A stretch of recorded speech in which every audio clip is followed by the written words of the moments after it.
It is me, Mario Rivera, and welcome to the Halo Project, the very first episode where we will be playing every level of Halo from the foreseeable future up until hopefully the release of Infinite, which sounds so far away, but is actually pretty close. So I have a lot to work to do. I am, of course, joined today by my former coworker / good buddy, Peter Hunt-Spitek. How you doing, Peter? Doing well, man. How are you, Mario? I am really not. I'm really tired, but you know what? I'm powering through. I'm powering through. I'm glad to hear it. Yeah, I'm excited because I love Halo. I've loved Halo all my life, and the fact that I'm just going to be playing with all my friends is going to be freaking awesome. I think this is a great idea. I'm very excited to see this whole journey for you because Halo's great. Halo, exactly what you said. Like, I think so many people just know Halo from their childhood and everything, and the fact that they're still putting out games that are like still pretty good is, I think, a feat that is worth celebrating. So I'm super excited to see all this and then to play Halo Infinite when it comes out. Exactly, which hopefully we'll be able to play together because we just learned right before starting that the PC and Xbox crossplay, as you will, is only right now multiplayer and Forge and whatever it said. So it sucks that we can't do crossplay together, which normally during the show there will be me and someone else together. But for this purpose, I'm playing on PC, Peter's playing on Xbox, and we're gonna give it a go. Which, you know, we'll see how this goes. So we're gonna load the level together. We're playing the very first level, the Pillar of Autumn, and we're gonna get this started. I'm not gonna put any skulls for this episode, but in the future I might be a little dangerous, and we might do that, so it'll be fun. I'm gonna go to the start menu, and then Peter, at the same time, I'm just gonna say press, and then we're both gonna hit start. Perfect. All right, 1, 2, 3, start. Oh, it says warning. You have continued to lost progress. Shit. Do you have any of that at all? Does that pop up? Nope. Okay, just load it in. You're just gonna be ahead of me for a few seconds. That's fine. Okay. So yeah, we're gonna play through. We're gonna play through the cutscenes. We're just gonna go through, and then once I beat the level, that's when the episode's over. So we'll go from there. But in the meantime, while it's still loading, Peter, tell everyone a little bit about yourself. Well, as you said, we are former coworkers. Yeah. We both used to work at DualShockers together. I am still there in a limited capacity, still doing some freelancing stuff. And then I also freelance over at Game Rant, where I'm a features writer, and I'm trying to reach my network out a little bit further from there as well. Oh. But yeah, I'm a writer and I'm a video producer as well. That's sort of where I met you. Mm-hmm. You're, weirdly enough, probably one of the people who started it all for me, sort of in games. I'm still pretty young in my life as a games journalist and producer. So seriously, you are the one who probably started everything for me. Yeah. I think that definitely it will go to our friend and future guests of the show, Logan Moore and Lou, I think. The ones that were like, hey, you know, we're going to have this Peter guy join you. And I'm like, okay, cool, let's see. And then you did like several videos. I think you did your first video, and I was like, yes, Peter needs to be here. Peter's very good. And so thank you. Ever since then, like whenever you would release a project, it was like sort of like an anticipated thing for me, where I'm like, oh, I just can't wait. I get to enjoy the stuff that we produce. So I actually was very psyched for when you joined the team. So sadly, we don't work in the same capacity like we did before, but hopefully that will change. Yeah, absolutely. Yeah. And I'm so happy. Thank you so much for having me on the show. I am so stoked. As I sort of said before, Halo is like incredible. I have my handgun right here. All right, perfect. Yeah. I was thinking about, like, I should, it's like bright red. I was like, I should paint that more gunmetal, but Get here first. it seems like a lot of work. You gotta like take them apart and everything. You can't just like spray paint them. But are you playing this on with the newer graphics, or are you doing it the like OG? So I switch it back and forth sometimes. So I'll show off like, hey, this is what this scene looks like with this on and off. So like right now we're watching it. We're watching in the new graphics. This of course was updated, I believe, late in the PS360 era. Which hey, still looks pretty solid for what it is. I know that this is the first episode for you, but this is not the first episode for me. So I got to see what other levels look like, and they look really good for what they did. And I don't know know if that's even just another upgrade because of the PC.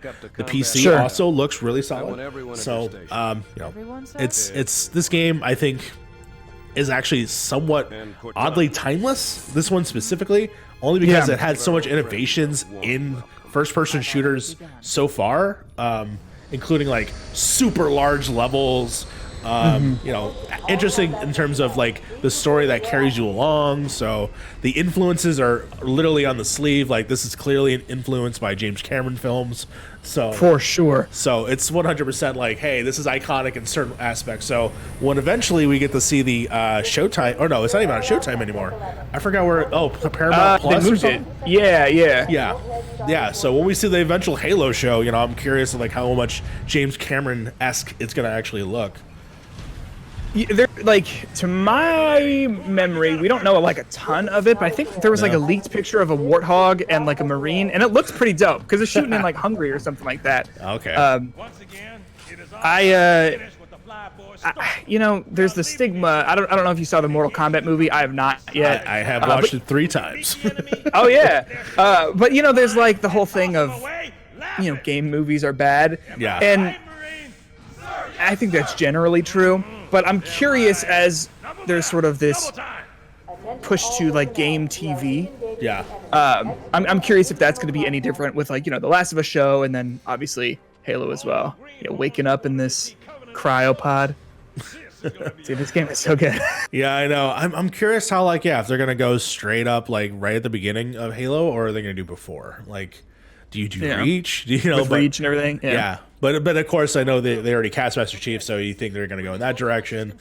So I don't know. We'll definitely see. I mean, that'd be kind of cool if they do like a backstory episode and it's the backstory of like the Reach Fall of Reach, which would be really kind of cool. Like the way they literally pass Cortana off like a nuclear football to the Pillar of Autumn. You know, it's so funny. Like thinking about that game. That was one of the first games I ever played on Xbox 360, and I remember being blown away by just about every single part of it, but particularly like how they were able to tell such an interesting story that, like, I don't know, it really resonated with me.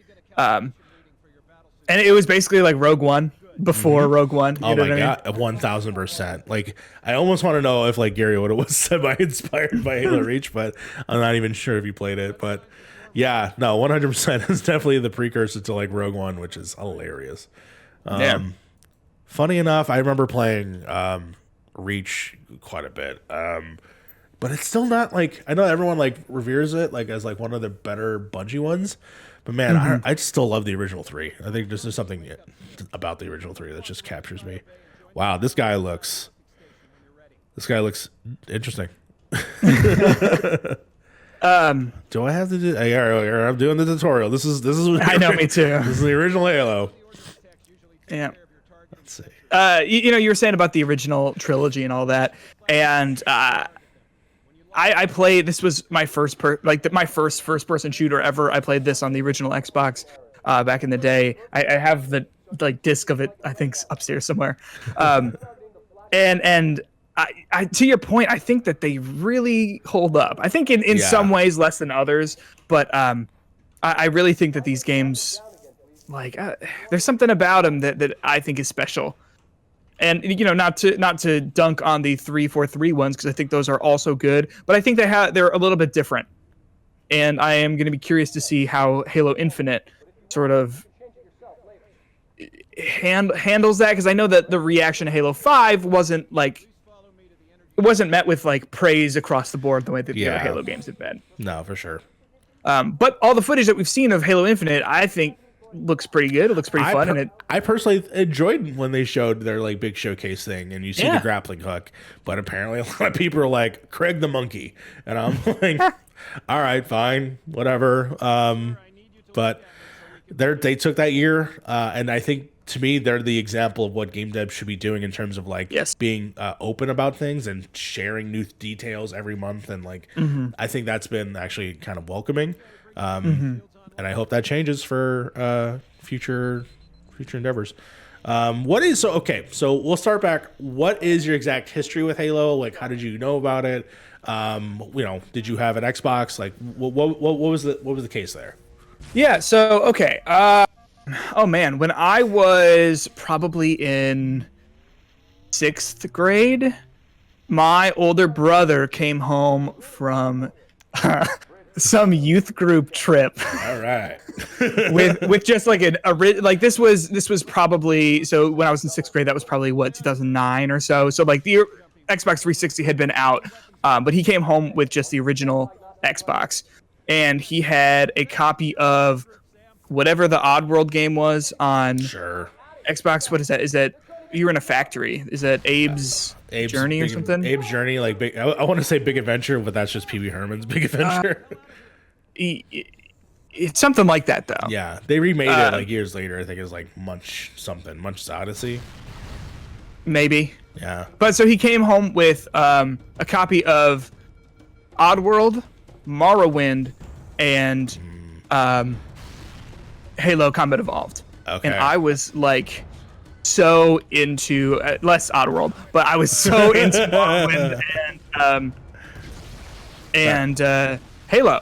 Yeah. So we played through that entire campaign together, and after that, it was like, yo, this is the coolest thing. This is like absolutely right up our alley of, you know, kids who love Star Wars, kids who love, you know, Alien and Aliens and all that sort of stuff. Yeah. So we played through that, and then got an Xbox 360 like a year and a half later or so. Started playing through the rest of them, because Halo 2 was on the original Xbox as well, but we didn't get that until later, until we, I think, had the 360.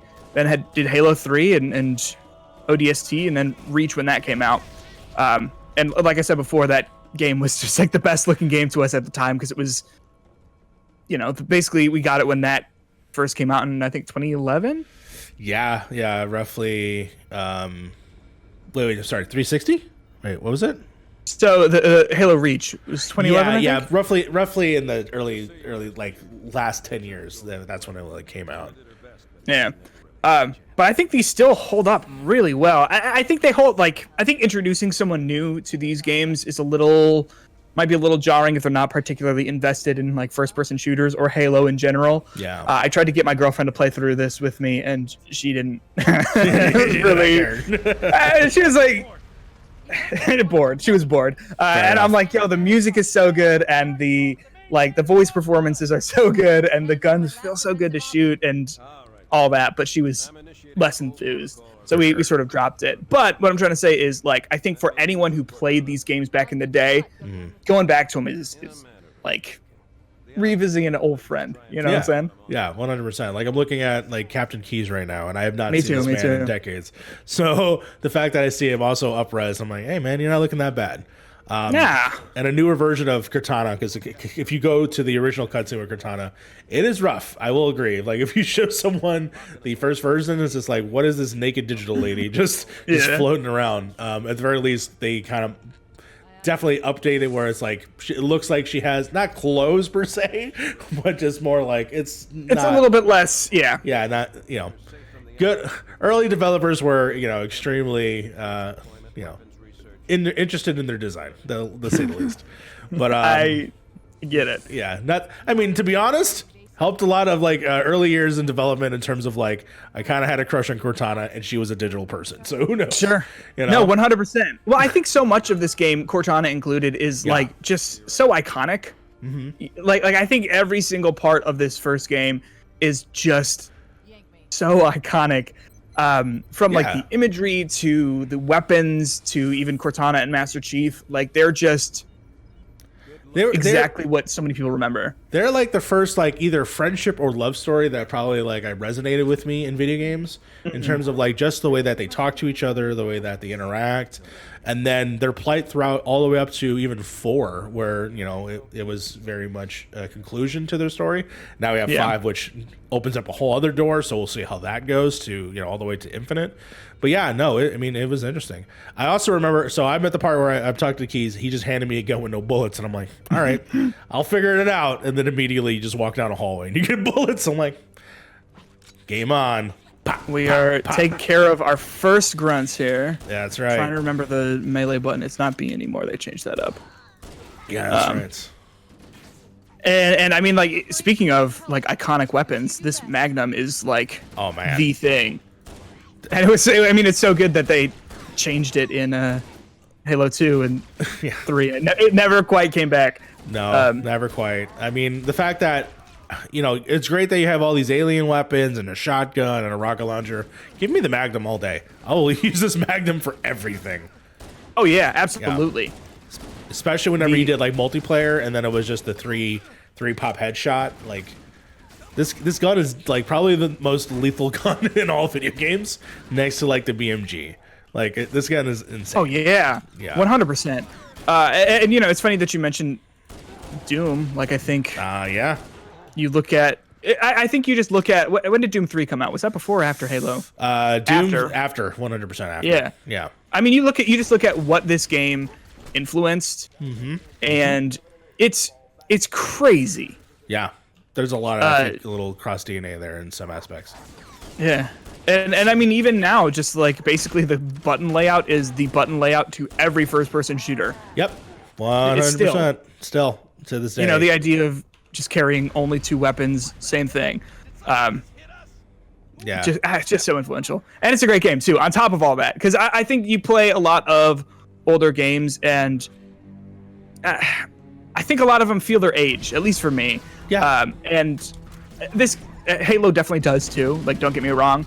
But I think it feels it in a much different way. Yeah, 100%. Like, I can play this any day. I might never go back to GoldenEye. I might never go back to Perfect Dark. I might exactly. I played a little bit of Doom.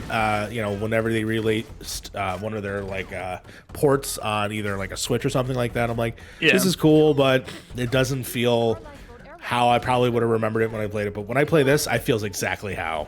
I'm doing the same tricks. I'm still doing the shooting and punching the shield off and stuff like that. So I'm still doing all these like little things. All the little music cues too, and these are also remastered music, so it's even better. Oh, is it? Yeah. So if you're watching it in, you have to set it. So you have to set it between remastered and versus the original.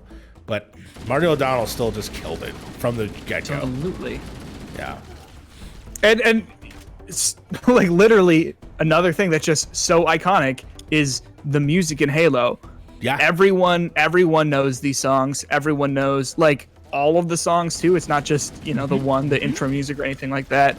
I'm to be honest with you, I'm playing right now on the older graphics, and it looks like an old game. Yeah. But like there's I think a lot of visual clarity in it still. The enemies are really bright colors, and the backgrounds are a little bit more muted, which is fine because it's the set. Yeah, it is just the set. It is the playground in which we do the shooting. But I also noticed that the sounds of the guns are also like still iconic, even like from the original sounds. And then when you switch it back over, there is a little bit more of a oomph to them. But at the same time, I think they just sound fucking awesome. I completely agree. And it's interesting. I believe when it came out, a lot of people weren't super hot on this not remaster, but the graphical update, which I understand to a certain degree. I forgot we don't have grenades yet. Yeah. Which I get to a certain degree. But I was just saying that there's the clarity that you have in the original that's a little bit lost in the newer version because everything is a little bit brighter. But I don't think you can really fault it. I really don't. I think that. I mean, it's Halo. It looks like Halo. It feels like Halo. Exactly. I still think pretty good. Yeah. Real quick, tell me a little bit of a backstory to your first gamer tag. Oh gosh, my first one. Yeah, if you can remember your first one. I mean, you can talk about the new one, but yeah, I figured it'd be nice to talk about the old past. And I'll tell you mine because this is the first time I'll be able to tell the story. So go ahead. Do it. Okay, I'll go first. So the way that I discovered Halo was actually because of a card shop called Game Kingdom when I was a kid. They would play Halo in the back of the store, and I would just be like, "What is this?" And so basically, they had a tournament where everyone brought their Xboxes and a bunch of CRTs and foldable tables, and they filled up the back of this card shop. And basically, what we ended up doing was everyone had like a cool nickname. This was before Xbox Live, by the way. So everyone was like the Hired Gun or Lord Darth Sith or Sith Darth B or my favorite, and it's not politically correct, but I thought it was hilarious, was Incognegro, which I thought was fun. He's a cool dude. Love that guy. But still, that is a choice. Sure. And I remember I was standing at the front of the counter, and it was like they're playing like here in Chicago we have Q101, so like Q101's playing. We're listening to like 311's playing or whatever. I think it was like Chris Cornell's band, Audio Slave was probably playing. Yeah. And then I just saw this napkin on the ground, and this napkin was to Dunkin' Donuts. And so I decided that my name was going to be Duncan D. And that stuck for way too long. That ended up sticking from the LAN party to Xbox Live up until college. And I was like, I'm like, you know what? I'm going to move away from Dunkin' Donuts. I feel like a corporate shill, and I'm not getting paid for it. Yeah, you don't get the brand, which is, No. But of course, everyone always equated to like, oh, you're Dunkin' D's nuts. Like when that, sure. I'm like, all right, great. This is where we're going. So I need to spice it up so that way now it is that Mario Rivera. Just might as well keep the branding solid. Hey, that's actually like, it's not such a bad story. Mine. So okay, all right. It's so funny that you bring this up because this is like right when I was like making this and everything, playing this game and all that. So mine was. Did you ever watch the anime Soul Eater? I've heard. Actually, I have watched some episodes of Soul Eater. Actually. Gotcha. So I loved Soul Eater when I was 6th through 8th grade. Nice. And I'll say this, it's still pretty good. I've got the manga like literally right over there. It's still pretty good, but I was super into it then. And so I was like, yo, this was back when like the meme of like eating things was like nom nom. You know what I'm talking about? Yeah. So I was like, okay, I'm going to be Soul Nom instead of Eater. Okay. And then in Soul Eater, to call the Grim Reaper, he's like in charge of everyone. To call him, you had to fog up a window and dial 4242564 whenever you want to knock on death's door. So I was Soul Nommer 42, and that, similar to you, stuck around for maybe longer than it should have. And I changed it to my Twitter at Peter Spitek. Just for clarity, and also so I didn't have to keep doing that. It was a shameful. What was that? $10 that I had to spend. Yeah. The fact that in order to change your name on Xbox Live, it's $10, and it's $10 shame that I'm okay with, I guess, suppressing and getting rid of. Yeah. I ended up losing the gamer tag. That's actually the problem, really, with my story was. Because it was back when I didn't have a credit card and I needed my mother's email and credit card. I was in charge. She was in charge of it. And then basically, I didn't know the passwords or anything like that when it came to 360 era. Mm-hmm. And therefore, I just couldn't log in. So I decided, okay, I'm going to do X Duncan space DX. It's going to be in like that fun naming convention that we were doing on Xbox Live. So that was also like the evolution of that thing until I reached now it is where it is, that Mario Rivera. I had for a period of time tried to resurrect and get back Duncan D, but someone is sitting on it and I'll never be able to have it. I was going to say, like, it's surprising that I guess it makes sense if you're an early adopter, but that seems like the kind of thing that would go pretty quick. Yeah, I mean, I was there during Xbox One when they had it, and then I guess after a certain amount of time, it kind of just goes away. I have no idea how to turn on this flashlight, so this is gonna be fun. It's left bumper for me, but I'm using, I think, just the default control scheme. I'm using the keyboard. So. Oh, gotcha. That is different, I assume. You know what? I'm just gonna go on sure will. Audience, you will forgive me. I think I got this. I can remember it.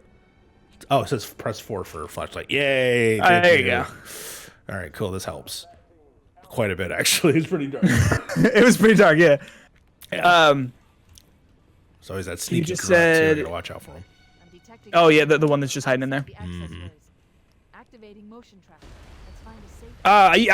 I lost Soul Nommer 42 as a result of a lost email address. So I had a Hotmail account because, of course, I did, and That was the email I set it up with, but I set up that Hotmail account back when I was, I think, a freshman in high school, and the recovery email was my high school email address, which I then lost basically as soon as I got to college. So I lost all of that gamer score, all of those, all that progress. Not that I really ever go back to it or even necessarily care about things like gamer score, but I would personally love to be able to merge those two accounts. That would be actually really lovely. I mean, I don't remember. So I think I've used this account long enough, like more on 360 than that original account. So yeah. I think I'm okay there.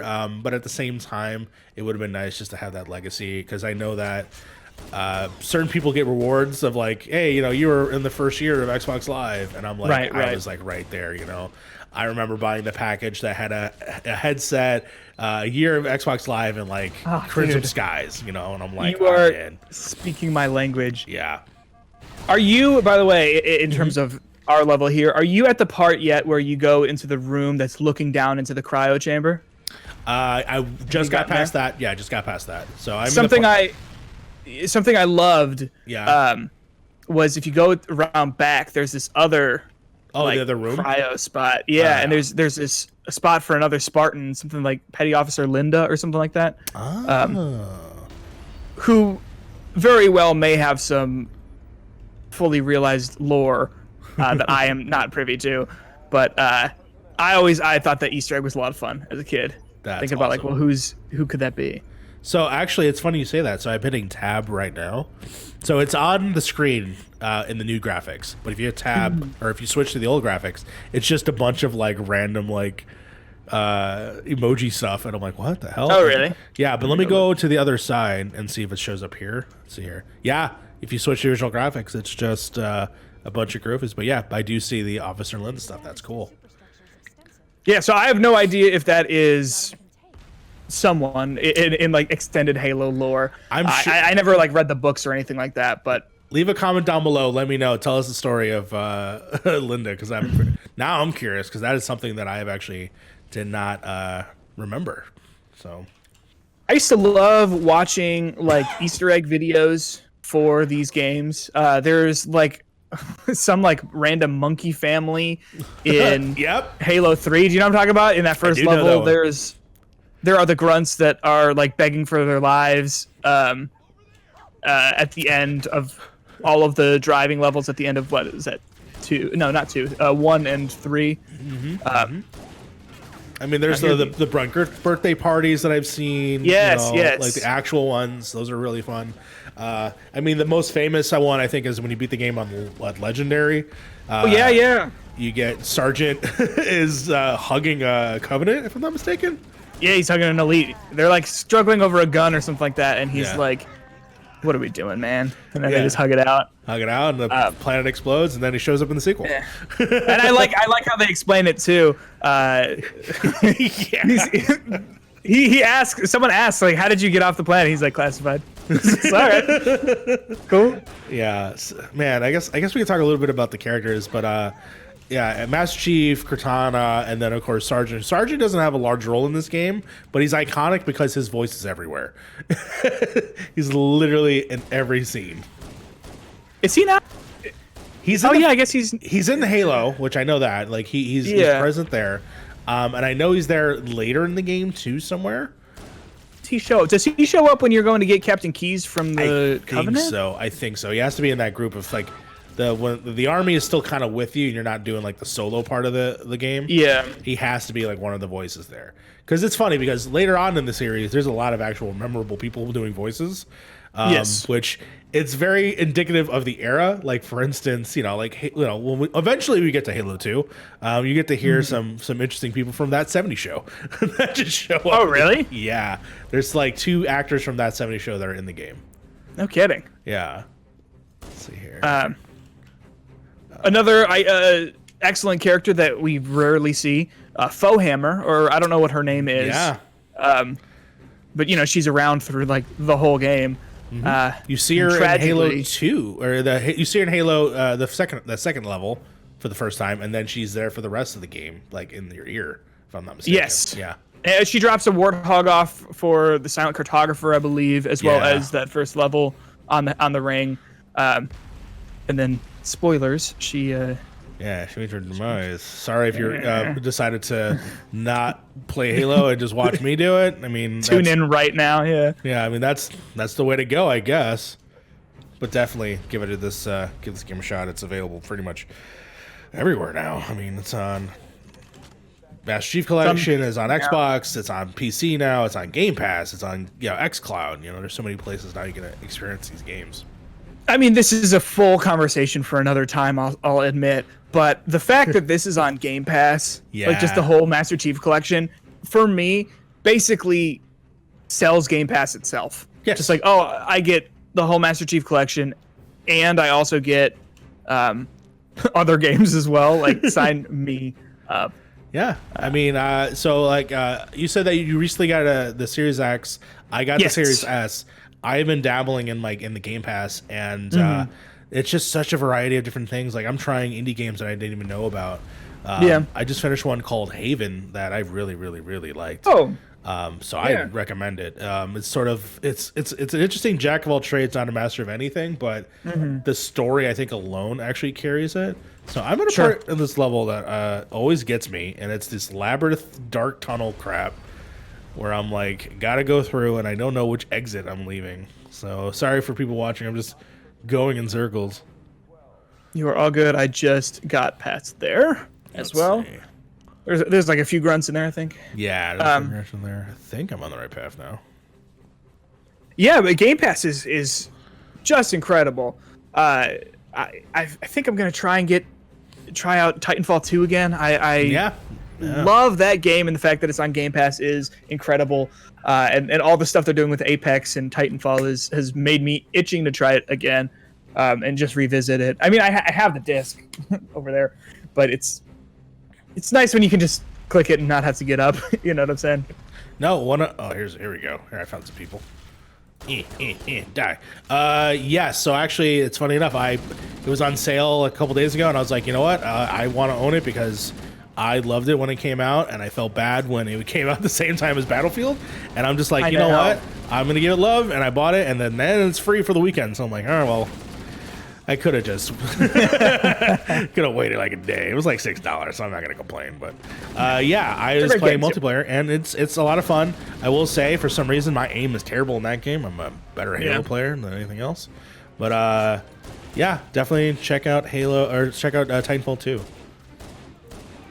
It's funny that we were talking about Halo Infinite earlier with the grapple hook. I think add a grapple hook to any game, and you have a recipe for success. They did that with Titanfall 2. Yes. I think the multiplayer has that grapple hook, and 100% is it just improves every game because you feel like Spider-Man. Yeah, any 100%. game where you feel like where you get that, it feels incredible. There's I'm playing Returnal right now as well, and there is sort of a grapple. It's not like a grappling hook. It's just it's basically the hook shot from Legend of Zelda that you use at like really, really certain intervals. But same thing is if you are zipping around like Spider-Man, you feel cool, and that's just a fact. That is true. So, yeah, I have hopes for Halo Infinite for sure. I mean, what are some things you're hopefully expecting for the next Halo game? That's actually a great question. I think that. So I didn't love Halo 4 or 5. I thought they were fine. They are not the kinds of games that I've ever really gone back to. I plan on, similar to you, going through all these games before the release of Infinite because it has been a minute. And I want to check out Halo Reach because that game is so good. But I think it needs to lean back into what makes Halo great. And I appreciate that Bungie, not Bungie, 343 sort of extended themselves into fighting these new, what are they called?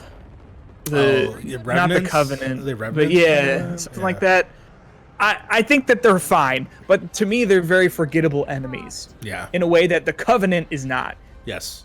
it might just be my nostalgia glasses, or goggles or whatever, looking back at the original Halo games. But I think that those enemy types are so like, you look at them and you know exactly what you need to know about every single member of that force. You have the grunts who are smaller and they're freaking out and screaming and everything, and then you have the elites who are bigger and the jackals who are a little bit like skirmishers and all that stuff. And I think that you lose that clarity in whatever the fuck the bad guys were in Halo 4 and 5.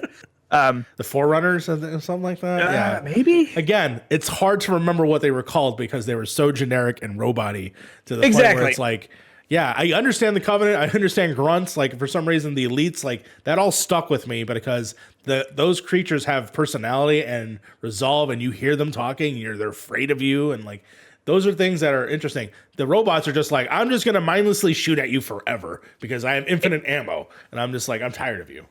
But so I think you look at that, and you look at the Halo Infinite gameplay that they put out whenever, and you're back to fighting the Covenant. I don't know if it's the Covenant. I think it's someone else, some other faction. Splinter, a faction that has like, grunts and elites and even brutes and stuff like that, which they introduced later in 2 and 3. So I think you got to go back to the roots of what makes Halo really great, and not that Halo 4 and 5 are bad games. I think they're fine, but I just don't think they're knockout hits in the way that all the original 3 Halo games were. Does that sort of make sense? Yeah, I 100% agree with you. How about you? What else? What do you think Halo Infinite needs? So, I mean, they have been doing, I think, a decent job of at least inspiring the idea of like the original Halo games, the way that it looks, especially early on when they were showing things off.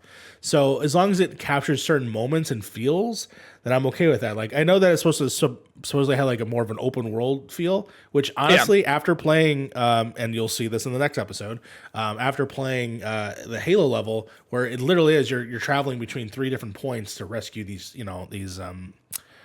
soldiers, and I'm excited for something like that in the series. So I'm excited to revisit those ideas. I want those hype moments of like the time is running out and you have to do the thing and fly away. Like it's now cliche to the series, but hey, it works. So I want those moments. I want those buildups. I don't need boss fights like they'd introduced in Halo 2. I didn't need stuff like, or even in Halo 5 as well. There's kind of like boss fights. But yeah, I mean, I just want just a traditional Halo game again that has the same feelings that I had when I was a kid playing the game.